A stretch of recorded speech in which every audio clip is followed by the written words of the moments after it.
Hello everyone, it is I, the Fable of Fables, your new best friend. How you guys doing? Good, I hope. That's right, guys. I'm spoiling you with two episodes of Transformers this today. Especially since we just reacted to Star Saber. Now we're gonna react to his arch nemesis, Deathsaurus. I love his name, it's so funny.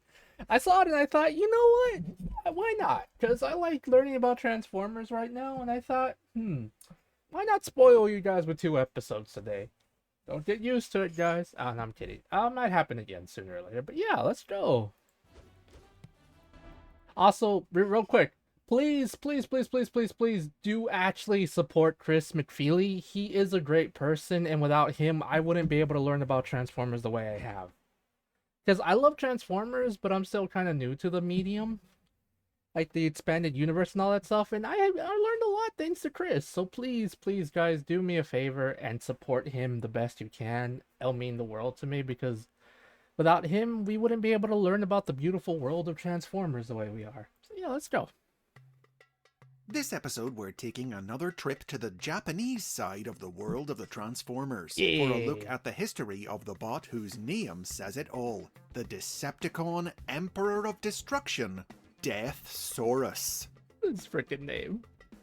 Deathsaurus was the Decepticon leader of the 1989 Japanese original series, Transformers Victory. He transformed into a bird-like dragon monster and was a member of the Decepticon subgroup known as the Breast I love dragons. My wife's a dragon. Anyway, let's go. Force. Each robot in this group had a Beast removable Force? chest plate that triple Oh, changed into a weapon for them to wield and an animal robot called a breast animal. As the largest is, figure in the range, alright. Deathsaurus's unique gimmick was that he had two breast animals, Tiger Breast and Eagle Breast.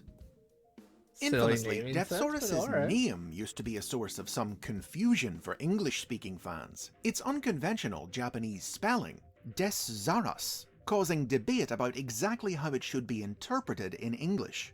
Many options were put forward over Oh the my years, goodness, but look at those. Deathsaurus was always the most popular, and in 2015, original toy designer Kojin Ono confirmed that it was always the name's intended meaning.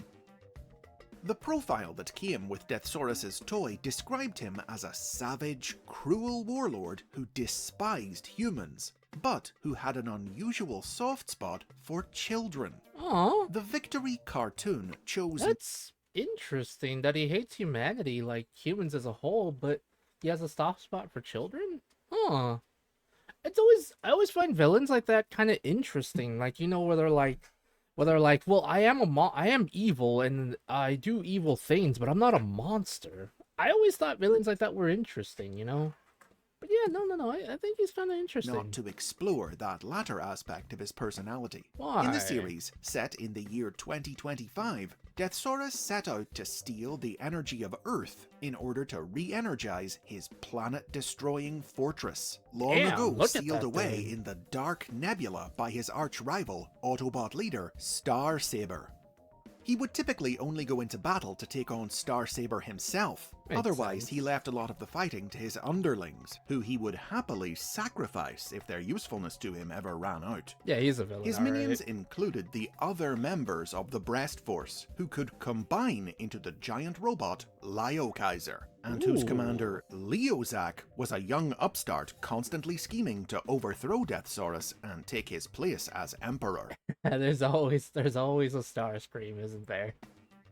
Deathsaurus was a fearsome warrior, armed with the deadly, living metal destroying cannon, with which he memorably Jesus. killed the Autobot god Jinrai. But he was ultimately defeated by Star Saber in their final showdown, and his deactivated body was sent drifting off into space. Oh, Jesus. Deathsaurus' story unfolded significantly differently in the Victory manga. In this version of the tale, Deathsaurus had been rivals with Star Saber since they were very young bots. Oh. His fondness for children led him to take in an orphaned human boy named Solon, repairing Aw. his wounded body with cybernetics and raising him as a Decepticon. However, the Autobots and their human allies were able to convince Solon to embrace his human heritage, turn against his adopted father, and join them in defending the planet of his birth. Oh, dang. In sharp contrast to the heartless character of the cartoon, in the manga, it turned out that Deathsaurus was only stealing energy to protect and care for the Decepticons' non-combatant families, including his own wife, Esmeralda.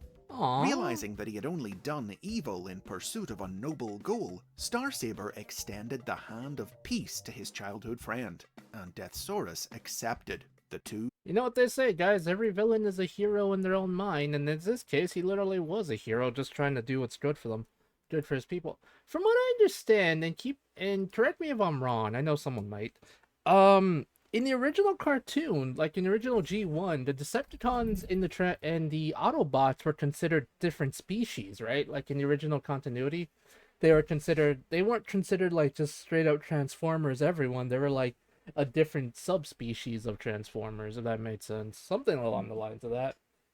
Instead of being their own subgroup, they're like, oh yeah, there's the Autobots and there's also the Decepticons, but they're technically a sub-race or something like that. I know I'm kind of not getting it right 100%, but be fair, do correct me if you would like. I really appreciate it. Joining forces to build a better future together.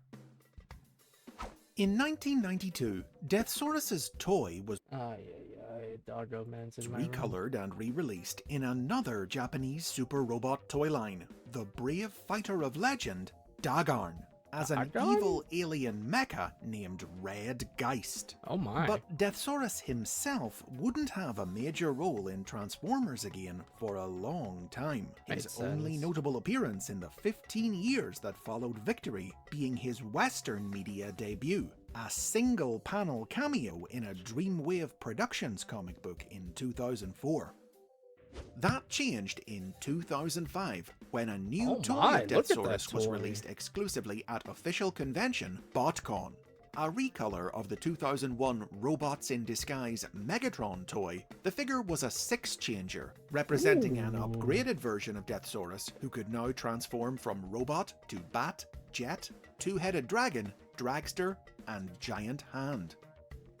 This incarnation of Deathsaurus appeared in the convention's exclusive comic book, attempting to clone an army of Insecticons for himself. Oh no. Later, between 2010 and 2011, he featured in a flashback storyline in the Transformers Collectors Club comic, set 9 million years in the past, which reimagined him as an early Decepticon warlord and the inventor of combiner technology, who was overthrown and banished from Cybertron by Megatron as part of his rise to power. Outside of BotCon, Deathsaurus hasn't had the greatest luck when it comes to toys. Oh dear lord. Oh good lord. This one right here is wow, that one is bad. This one's pretty alright, but it's very low not low polygon. It's not really that well made. This one the colors are kind of getting there, but not really. This one just seems like a different character entirely, but this one right here is just wow. New model kits and figurines of him have been released in Japan, and a super deformed Robot Heroes figure was so they made an SD version of him. That's why it looks like that. Okay. Was designed for 2008's Transformers Universe toy line, but it was cancelled. Deathsaurus did finally get another new toy. Isn't that just Skylinks? That's Skylinks! That's an evil version of Skylinks! What the hell? In the Combiner Wars line in 2016, but it was a recolor of the Combiner Wars Skylinks figure. I knew it! I just... what the hell? Bore almost no resemblance to the original character, yeah, it's transforming just evil from Skylinks. a four-legged dragonbird monster in... Guys, it's like, Mom, can we have Skylinks? We have Skylinks at home. The Skylinks at home. To a space shuttle, sold under the name Deathsaurus, because Hasbro weren't going to put the word death in the name of a toy for children. He came in a set with other members of the Breast Force, with whom he could now combine to form a new version of Lio Kaiser. Safe to say, this figure didn't exactly fulfill the desires of fans hoping for a true updated Deathsaurus toy. And unfortunately, to date, that still hasn't happened. He was one of the candidates in an official poll that let fans vote for a character to get a new toy in 2018's Power of the Primes line, but he lost to Optimus Primal. lost out to Optimus Primal. But despite his absence from He lost to Optimus Primal just like Star Saber lost to Optimus Primal as well. Poor boys. toy aisle shelves, Deathsaurus has continued to appear in various pieces of media. In 2015, he joined the world of IDW Publishing's comic books, which drew on Deathsaurus' more compassionate characterization from the Victory manga to depict him as a Decepticon general who genuinely cared for the bots under his command. That's interesting because in the IDW continuity, they turned Star Saber into a much more aggressive maniac.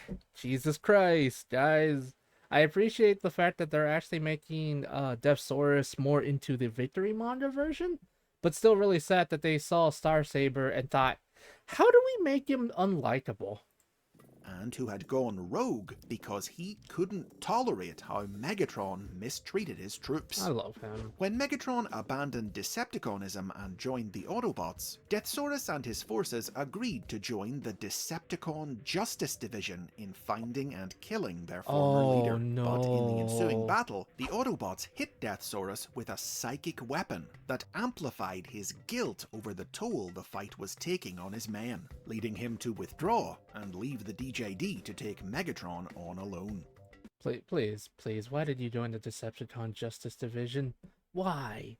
Deathsaurus, you were doing so well. Why? When IDW rebooted their comic book universe in 2019, Deathsaurus was featured again, this time as an interplanetary ambassador in the era before the war. A cruel bot who only travelled to other worlds for the chance to amuse himself by inflicting suffering on the natives, he attempted to pillage the energy of the planet Probat, but was stopped by Cliffjumper.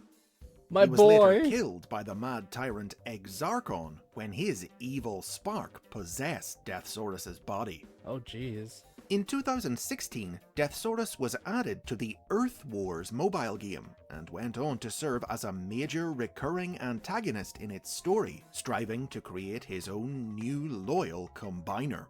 In 2020, the game's writer, Simon Furman, would even add Deathsaurus to the world of the original Marvel Transformers comic book. Guys, I have a question, and I know this might sound silly, but are combiners really that important in the lore of the Transformers? Is it because if you have a combiner on your team, you're a lot more stronger? If someone can kind of explain that to me, I would love you forever. Mostly because I'm just kind of curious. Are combiners that important? Because I know in the okay, keep in mind I don't know that many yet. I know that the the Autobots have freaking Superion, I think his name is. The aerial bots turn into him. And I know that the Decepticons have two combiners on their team that I can't think of their names right now, but is having a combiner really that important? Just please answer me that if you can. I'd appreciate it. When he included him in the prequel miniseries Secrets and Lies, battling Star Saber during the War on Cybertron 4 million years ago. From cruel to kind and back again, that's the story of Deathsaurus so far. But with a new Star Saber toy coming as part of the Legacy line in 2022, fans are still hoping that a true modern Deathsaurus toy will follow it, the two arch-rivals can finally cross swords again. It'd be nice if they could. And those are the basics on Deathsaurus. Where did you first encounter this big bad bot? Let me know in the comments. For more history and lore from the Transformers universe, remember to like and subscribe. And if you support the show on Patreon, you'll get early... Anyway, guys, if you like this kind of content, do like, comment, and subscribe. Please do let me know. Please actually do answer my questions if you can. I would greatly appreciate it. Out of Deathsaurus in Star Saber, which one do you like most? And do you like or hate the fact that they decided to turn Star Saber into a villain in the IDW continuity? And do you like the fact that they actually brought back Deathsaurus's uh Deathsaurus's kindness slash his the more softer side of him from the Victory manga. All right, that's it, guys. If you like this kind of content, do like, comment, subscribe. Make sure to check out Christmas Feely, please and thank you. I would greatly appreciate it. I'm pretty sure he would too. I need to check something real quick.